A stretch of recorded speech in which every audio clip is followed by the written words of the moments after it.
Hey folks, how you doing? This is Mahesh. So today I'm going to show you some ways to cut costs when you're trying to build a new PC. PC parts are expensive nowadays, so it's always good to know how to get the most bang for your buck, right?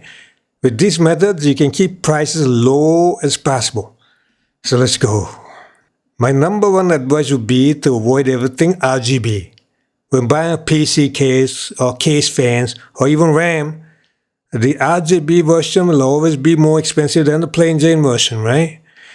And all it does is give us fancy lights. What can you do with lights? Does it give you more FPS for your games? No. So ditch the fucking lights. I always recommend getting a plain Jane case with good airflow. It's like this one here. That's all you need. Avoid these fancy cases made out of wood or glass or whatever. They might look nice, but they're expensive and might not have the best airflow. I recommend this NZXT chassis for the current generation. Add some of these fans and you're good to go. Next up is the CPU. Now here, you might be tempted to get the newest gen processor like the 9800 X3D. But did you know that by getting the older 7800 X3D, you can save a lot of cash? See the difference? And if you're playing at 4K, you won't see much difference in performance because games are mostly depending on the power of the graphics card, especially at 4K. See, almost zero difference here. And not only is the 7800 X3D cheaper, it runs cooler and uses less power than the 9800 X3D. So less power bills in the long run. Win-win. Now to the CPU cooler. I recommend you avoid buying an expensive liquid cooler and get one of these amazing little air coolers.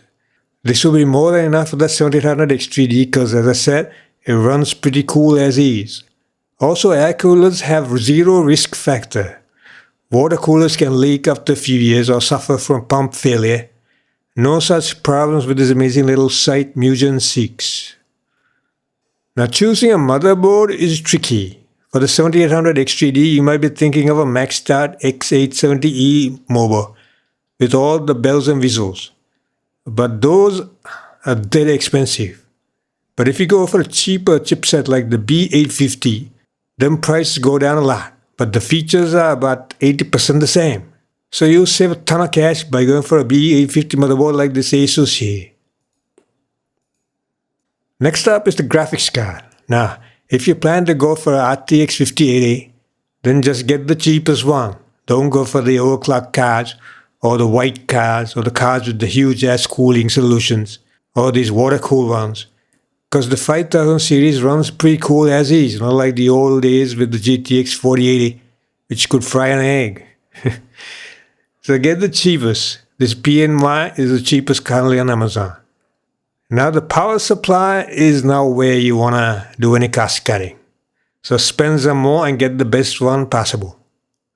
Links to all the products I mentioned are in the description below.